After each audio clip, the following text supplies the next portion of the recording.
이전에 그 박근혜 대통령 탄핵 상황하고 좀 다른 점이 있어요.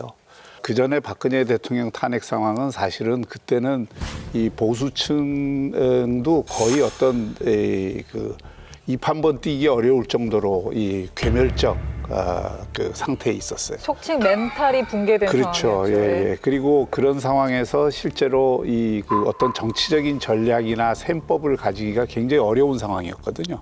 그러니까 다 쓸려간 거죠, 그때는. 근데 그 경험이 한 번 있으니까 지금 이 보수 쪽에서도 그러니까 일단 필요한 게 뭐냐면 시간입니다, 사실은. 보수 쪽에서 지금 미래를 어떤 식으로든 이렇게 그 구축을 하기 위해서 필요한 거는 시간을 일단은 좀 벌어야 되는 거예요. 그래서 명분상은 약하더라도 지금 보수 쪽에서는 시간을 좀 가지고 이거를 차분하게 대처할 수 있는 그 기회를 갖고자 하는 노력들이 있는 거고요. 거꾸로 지금 야당 입장에서는 이제 떡 본 김에 제사 지낸다고 어떤 식으로든 지금 이재명 대표 재판 결과 나오기 전까지 정권을 바꾸려고 하는 심산으로 움직이다 보니까 제가 보기에는 굉장히 급해 보여요. 이 싸움에 의해서 지금 쟁점들이 형성이 되고 그 쟁점들을 둘러싼 갈등이 더 촉발이 되는 것이죠. 지금 보수 안에서도 탄핵 찬성파랑 탄핵 반대파로 갈렸잖아요. 이게 시장님 입장에 계엄은 잘못됐다고 전제를 예, 하셨고 예. 탄핵에 대한 입장은 어떠세요? 탄핵도 마찬가지입니다. 저는 뭐 탄핵이 불가피했다고 보는데 그 불가피했다고 해서 제가 탄핵 반대 찬성 입장을 일부러 얘기 안 했습니다. 계엄은 분명히 굉장히 잘못된 것이고 그거는 밥상에 이게 상한 반찬이 좀 올라와 있으면 상한 반찬을 제거하면 되는데 밥상을 엎어버린 거거든요. 그러면 정치 세력의 입장에서는 어떻게 다룰 것인가 하는 문제는 그 새롭게 주어진 과제예요. 두 가지가 이제 가장 중요하죠. 국민들이 어떻게 볼 건가. 이 관점에서 이 문제를 보게 되면 대개 이제 민주당하고 거의 비슷한 결론들이 나와요. 그러나 그런 어떤 입장이 아니라 이 미래를 향해서 이 세력을 어떻게 수습하고 이걸 어떻게 미래를 위한 경쟁을 할 수 있는 세력으로 만들 수 있는가 하는 거는 별개의 또 전략이 필요한 거죠. 그 전략적 관점은 좀 달라진다고 생각합니다. 저는 그 쇄신은 불가능하다고 봅니다. 국힘의 쇄신은. 지금 세 번째거든요. 첫 번째가 언제였습니까? 그 유승민 그 당시입니까? 첫 번째 박근혜 대형 그 박근혜 탄핵되고 두 번째가 이제 이준석이 시도를 한번 했었습니다. 그때도 탄핵을 건넜다 다시 돌아왔잖아요. 이번에 이제 한동훈 체제거든요. 이제 85명 떡떡떡 묻힌 사람들 있지 않습니까? 이 사람들 가지고 뭔 쇄신을 합니까? 쇄신의 주체가 누구죠? 없습니다.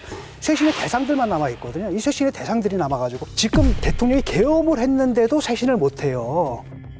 시간을 벌면 뭐합니까? 시간이 벌면 계속 대통령하고 뭘 맞습니까? 호흡을 맞추면서 갈 수밖에 없거든요. 그다음에 윤석열 대통령 또 가만히 있으실 분 아니거든요. 이렇게 되면 국민들의 분노가 올라가고 빨리 깔끔하게 대통령하고 선을 긋고 잘못됐습니다. 우리도 반성합니다. 라고 하고 다음 걸 나가야지. 생각해 보십시오. 시간의 문제가 아니라 양적인 문제가 아니라 질적인 문제거든요.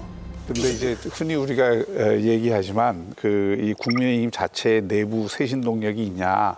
거기에는 뭐 여러 가지 의견들이 있을 수 있는데 쇄신이라는 거는 그 지금 85명이라고 말씀하시지만 그 85명이 하나의 생각을 갖고 있냐 저는 그렇게 생각하지 않습니다.